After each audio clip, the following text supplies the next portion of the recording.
Low carb bread. I wasn't planning on making this. I put out a short a few days ago just because I've kept on developing the pizza dough recipe that I put up last year.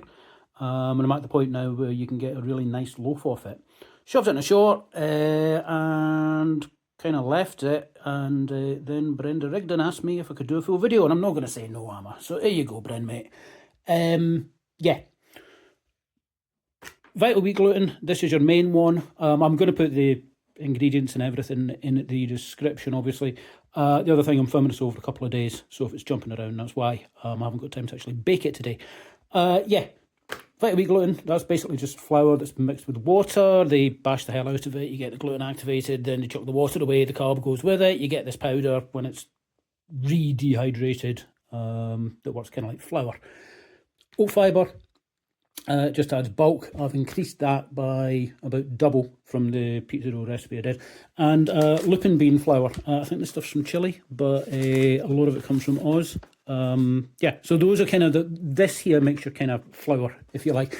These are all from Amazon. Now, I'd said on that short, I was thinking like a couple of quid a loaf, but realistically, yeah, it's going to be more than that now. Everything's more fucking expensive. So I just got these quite recently. Had to get a 5-pack of this. It was a lot cheaper than buying a small bag of the lupin flour, and realistically that's going to last about a year. So £3.20. It was 16 quid for the 5, so it's £3.20 for the bag, 53 pence per loaf. Excuse me, £12.29 for the bag of this, 75 pence a loaf. Again, you're going to get 16 or something out of that. That will last forever. Vital wheat gluten, you're only going to get 5, I think, loaves out of this, or 10 pizza bases is also the way it works. So that's about £1.69. Now, other than that, I know I've got a couple of eggs, and right now I know they're crazy expensive in some places. I'm sorry. We're still, thankfully, we're still just over 3 quid for a dozen. I've tried making this eggless before, and it didn't go very well. Didn't get much rise. It did occur the other day, though, that it uses a bit of xanthan gum anyway, and I know that vegan baking does sometimes use that in place of eggs. I don't know, leave them out, maybe increase the xanthan gum, or, what's it called, aquafaba, you know, the chickpea juice that you get in the can. Maybe that as well, maybe put in a bit of that. I don't know, might be a way of getting rid of the eggs. Otherwise, instant yeast, 1 sachet, or about 8 grams. That's just the stuff I keep in the fridge. The sweetener is only there. It's not to make it sweet. It's just that some people think that the lupin bean flour can be kind of bitter. It depends. It does have a wee flavour to it that mostly gets lost anyway, to be honest. I'm not going to bother using much of that, but you might want to play around with that a wee bit. Again, this is just Aldi's own brown stuff. Otherwise, honey, that is only about a teaspoon of that. That's just to help feed the yeast, because I'm going to bloom the yeast first. And olive oil. So again, that's just Aldi, and you can see it's February in Scotland, and it's still kind of cold, hence it being separated like that. But yeah, otherwise, a wee bit of salt and water, and that's about all you need. So I'm going to fire through this quite quickly, show you the process, and it's just down now to the rising times, really. That's the big change I've made, and you'll see what I get.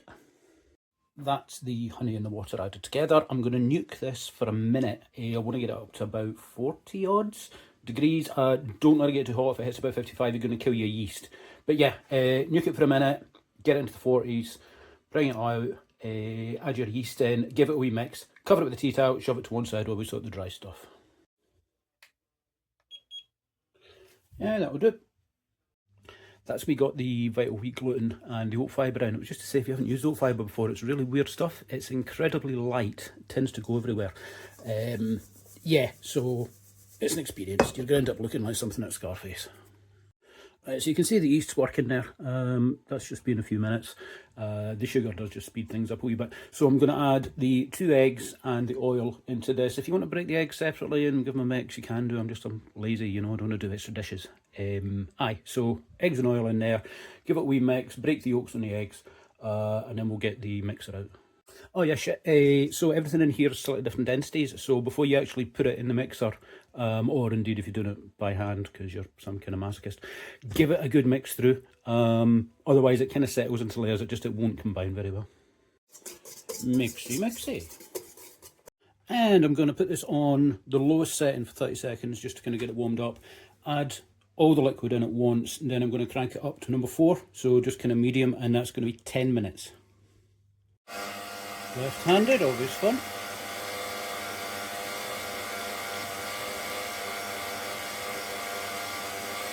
I've made a lot of these, and it turns out, don't worry about the order and things in. Oh, eggshell, sweet. Yeah, that's us. Number 4, 10 minutes. Sorry for the noise, that's a couple of minutes in. It's going to look like a bastard at first. Let it go, it will come together. Right, that's just gone 10 minutes, and you can see it's come together, so that's what we wanted. Forgot to say, you're going to want a pastry card, ideally, or some kind of flexible scraper to get this out of the bowl. It's a really sticky dough, but yeah, hang on a minute. Don't know if I'm going to manage to film this or not, but hey, yeah, get this out. You've got one large lump of dough. Shape it a wee bit. Sometimes it splits into like 2 or 3 balls, doesn't really matter. Just put them back together at this point. You don't need to worry too much about foaming it or anything, because I'm going to do a second proof. But that's those. And all I'm going to do is I'm going to put this back into the same bowl, cover it with cling film, and I'm just going to shove it in the oven to prove.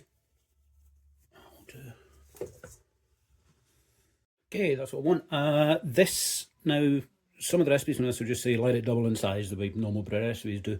I find if you let it go longer, let it fill the bowl. Certainly on the first proof, it shouldn't be a problem. It shouldn't overproof, and you're going to get a bit of structure at the end. And that's it going inside the Ninja multi-oven that you can't fucking clean. I was quite early getting one of these. It's a great way oven, but you see now when you read the reviews, every single one says the same thing, and it's true. The coating on the inside, you can't use oven cleaner, you can't use normal cleaners.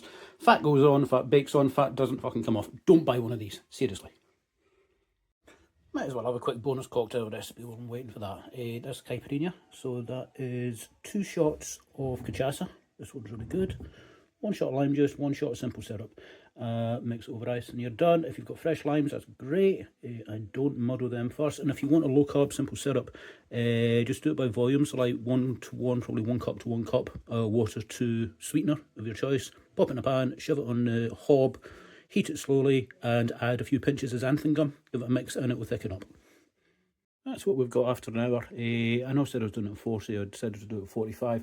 I've tried proving it at 50 before, and it can overproof a wee bit, and it just means it collapses in the oven, so you can end up with like a big air pocket on top. But yeah, I'll give it another hour or so, see what we get.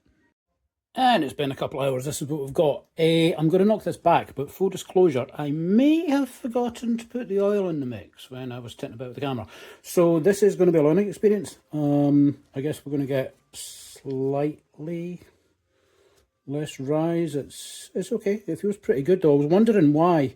It normally would have absolutely filled and domed the bowl, and it didn't, and that's only like 45 ml of oil, so it does make a difference. But yeah, so there you go. I'm knocking this back. Give me a wee sec. I'm going to grab the baking tin. I'm going to put it in. Okay, that's come out pretty cleanly. All things considered, it is a wee bit stickier than normal. Yeah, put the oil in. It does make a difference. Shit. Okay. Well, I'm going to roll with this because I don't particularly want to make another one. So, hey, you're learning with me. I would have preferred that to be a wee bit springier, a wee bit more rise, but we'll see. So, yeah, I'm going to give this a wee scoosh. I'm still using the same kind of pan that I've had for about a year. Still can't get it over here. Yeah, and I'm just reusing the same bit of cling film. So this is going to go back in, and I'm just going to do a second proof, same deal. But this time, yeah, I mean, it might be 2 hours, I don't know. That's just going to loosely cover it. And I just want to get a nice, hopefully get a nice dome on it. Actually, while I think on, this is the point where if you want to make rolls, just separate it out. I'll put some pictures up. I've done that in the past and they work really nicely. Separate it out into like 6 or even 8 from the same size batch, and yeah, they work. Well, that didn't work. Yeah, that's what I've ended up with. And in the words of teenage me, I fucked it, chef. Sorry about that. Yeah, adding the oil really does apparently make a huge difference. Shouldn't be that much of a surprise. This should be really fucking domed and stuff. What I'm going to do is I'm going to bake this off anyway, and then tomorrow, because it's like Saturday night now, I'll make a proper one and I'll cut back in. I'll show you what this comes out like, which is probably not going to be great, and then I'll do the proper one. I'll tag that onto the end. Well, it's baked, but it's basically a brick. This happens with a lot of the keto loaves. I had a fair few of these when I was messing around this recipe, you know. Gotta let this cool right down, so that'll be at least half an hour in the wire rack. I'll give it a cut to show you what it looks like, and then I'll do the proper one. I'm no playing. So I've done the second one. This is the one you saw me put together where I forgot to put the oil in. And it's Sunday today, got started a wee bit late, and I thought, fuck it, I'll prove it at 50. I'm sure it'll be fine. It probably won't collapse. Aye, so, fuck me. That's what happens if one of these overproves. It was beautifully domed, all the rest of it. It's certainly going to be, it looks like it's going to be better than that one. But, yeah. Shit. Very, very annoying. I'll cut into them and let you see. This one at least should still taste fine. Don't want to go to, no. Go to this end. Hold on. Oop. Bucketation. Right, there you go. So, still a wee bit warm. I should let it cool a little bit more, but I'm having a really good time. But yeah, so that crumb's fine. It's going to taste fine. Taste-wise, they kind of taste like just slightly weird bread, to be honest with you. The vital wheat gluten does, you know, between that and the yeast, it is a bread flavour. It is kind of flour it's made with. You don't get much flavour off the beans, thankfully. This thing, I haven't got a clue. This might end up going in the bin. I'm hoping it'll be okay. Or maybe bag it and freeze it, you know, batch it up, because it'll toast at least, because this makes really good toast. Christ, it doesn't look that different. Yeah, okay, it feels a bit, does feel a wee bit claggy. Yes, definitely put the oil in. Not bad. So there you go. There's 2 examples of how not to make low-carb bread. I've done, I don't even know, dozens of these probably in the last year or so. And I haven't fucked it up twice in a row, I don't think, so this is quite impressive.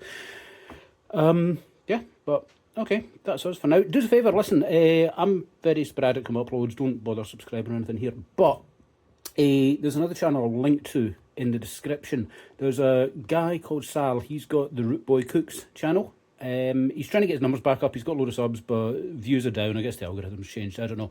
But if you're watching this because you're on low carb, theoretically, you've now got a sort of low-carb bread recipe, if you get this right, you know, because a lot of his stuff's sandwich-based, but it's kind of barbecuing, grilling. He's got a beautiful Blackstone flat top that he cooks a lot of his stuff on, and a lot of the recipes could be made low-carb quite easily, I think. So go and have a look, watch his videos, you know, cheer him up a bit. All right, cheers.